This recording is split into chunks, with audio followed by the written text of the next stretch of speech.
Muli, ating palakpakan ng Diyos na buhay for the team. Team Awaken!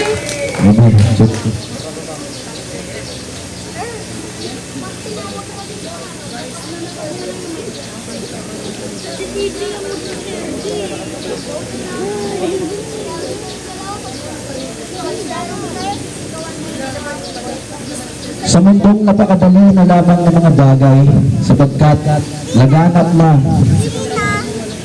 ang teknolohiya, bawat galaw ay mas pinapadali nito. Bawat impormasyon ay mabilis na napapalaganap sa anumang bahagi ng mundo. Sa mga kapataang Kristiyano na ginamit ng matalino ang social media, sila ay nagsagawa ng isang maikling pagsasadula patungkol sa iba't ibang sitwasyon na may kinalaman sa buhay ng isang Kristiyano at ng buhay ng isang tao na wala pa sa Panginoon. Ako si Renz, isang kabataan na nakakilala sa Panginoon. Kabataan, hindi man ganon kalalim sa Word of God, ngunit sa karunungan na ibinibigay niya, ako ay lumalago unti-unti.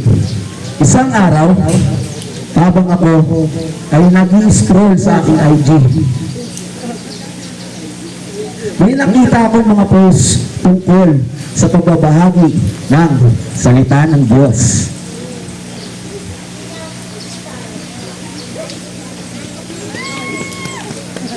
Uy, wag ka dyan!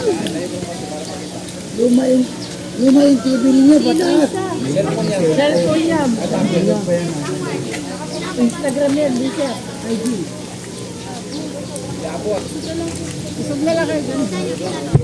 Please don't check.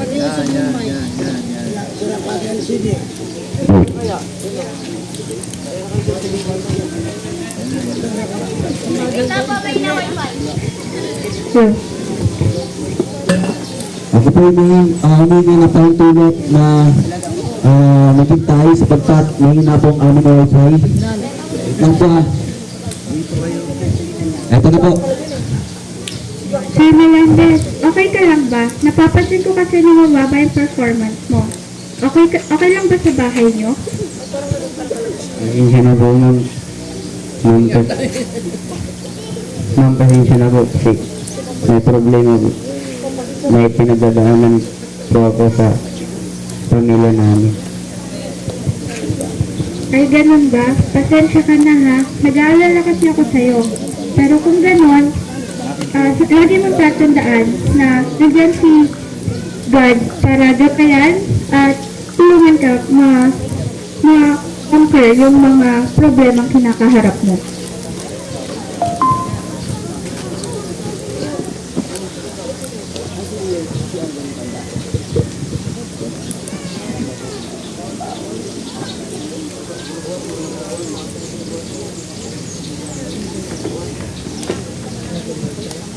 Oh, hey, that looks heavy. Here, let me help you.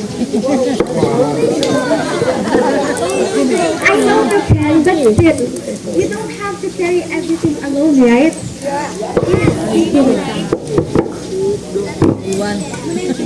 You know what? Seeing you like this reminded me of something. Can I share something with you? Ang gusto ko yung alad eh. Mahal yun. Kamuga.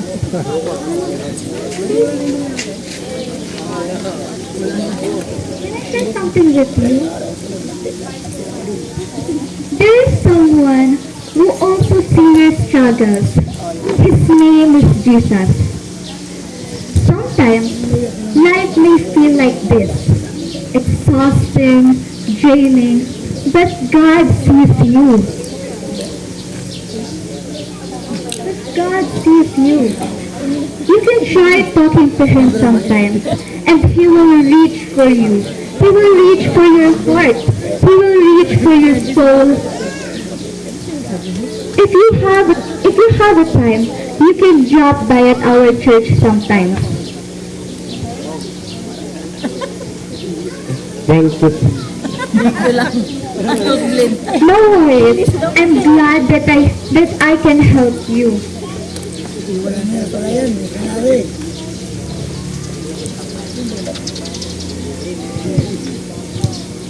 Good morning po mga kapatid. Gusto ko lamang po bahagi ng isang magandang topic ngayong araw. Sa mga kanood man po ng video po na to, gusto ko lamang po ihambing ang halaman sa tao. Gusto ko lamang po sabihin na ang halaman po ay katulad din po ng tao. Pagdating po sa pisikal, sila ay parehas na may natatawag anyo. Kung ihahabing natin ang halaman sa tao, ito ay nangangailangan ng lakas, nutrisyon, at tulong mula sa kalikasan. Ang halaman po ay sumisimbolo po sa tao. Tayo pong mga tao ay katulad din ng halaman na parehas ng mabubuhay at nangangailangan ng lakas at ng tulong. Ngayon po, ang halaman po para po mabuhay, nangangailangan po siya ng kalakasan mula sa sikat ng araw. Ang sikat po ng araw, ito po yung nagsisilbing kanyang pagkain upang mabuhay dahil kapag wala pong araw ay hindi magagawang tumubo ng isang halaman, anumang uri po ng halaman ay ang araw po ang mismong resources na po. At sa tao naman, kung ang halaman po ay may araw, ang tao naman ay may Diyos. At sa Diyos, ang tao po ay kumukuha ng lakas ng buhay, ng kasiglahan upang lumago at maging isang much better na tagasunod po ng Diyos. Next naman po, mga kapatid, ang halaman naman po ay may bunga. Ang sisimbolo po ng bunga sa buhay ng isang Kristiyano ay ito po yung paglago niya bilang Kristiyano sa pananampalataya. Sa halaman po, kapag po ay nasinagan ito ng araw, unti-unti nakakaroon po siya ng bunga. Yung ibang halaman po na tumutubo, kailangan niya po ng araw para magkaroon po siya ng bunga tulad ng bulaklak o kaya prutas at saka gulay. Ganon din po sa ating pananampalataya, kailangan din natin ng paglago sa ating mga puso kapag tayo ay mananampalataya kay Jesus Christ. Unti-unti po, mas lalo pong lumalago ang ating mga pananampalataya, pati ang ating puso sa Kanya. Next naman po, ang ugat, na sumisimbolo po sa buhay. Ang ugat po sa halaman ay importante dahil kapag wala pong ugat, wala po silang natatanggap na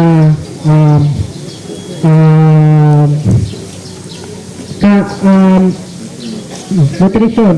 Dahil po yung ugat, ito po kasi yung sumisipsip ng tubig kung saan laman ay hydrate at unti-unti nagkakaroon po siya ng sustansya.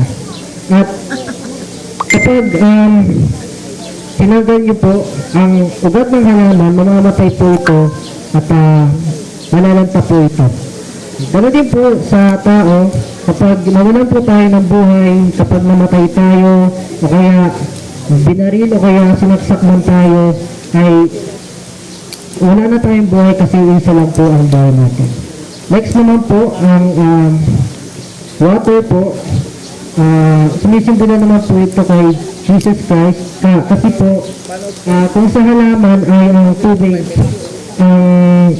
paraan upang hindi po malanta ang halaman. Sa pananampalataya naman po natin, ang tubig po ay si Jesus Christ po ang magpapalakas, magpapasigla at magagawa po tayong tumayo dahil po sa Kanya.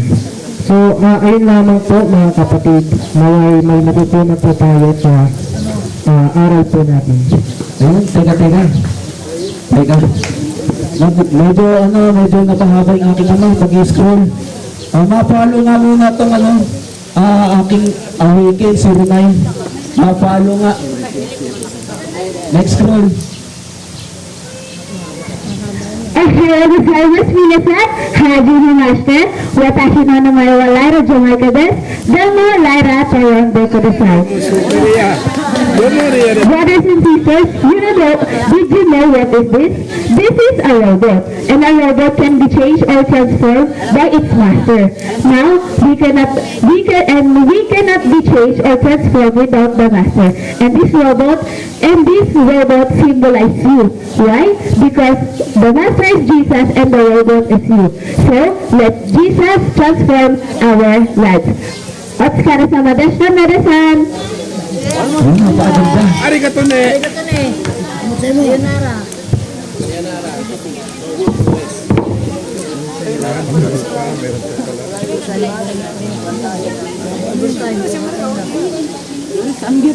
Ayun, lalagyan natin yung wifi. Scroll na.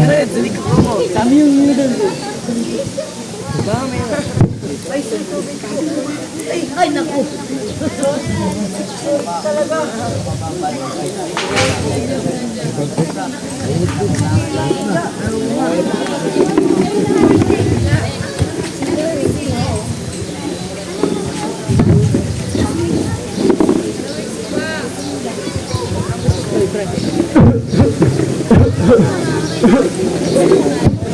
Pasensya naman, anak ha. Hindi ko masyado makisadaan. Wait lang, dahil punasan ko ang aking salamin.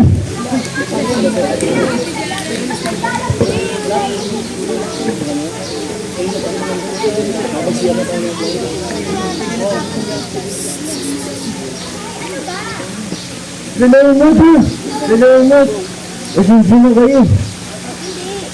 Wait lang, gawin ko lang akong doctor. Pasensya na kayo kayo. Mabuti pa yung isang babae ng bait. Ikaw, wala ka man na respeto sa matanda. Wala.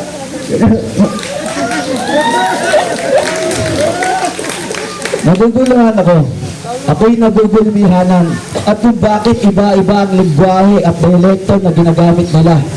Pero kalaunan, aking naunawaan na ang pagbabahagi ng salita ng Diyos ay walang pinipiling lahi at lingwahe, syempre. Hanggat may puso ka para gisingin, maabot, mabago, lumago, maglingkod at maging isang mabuting ihiplo, maaari tayong magbahagi ng kanyang mga salita at hindi natin namamalayan, tayo ay nagiging bahagi na ng paglawak ng kaharian ng Diyos.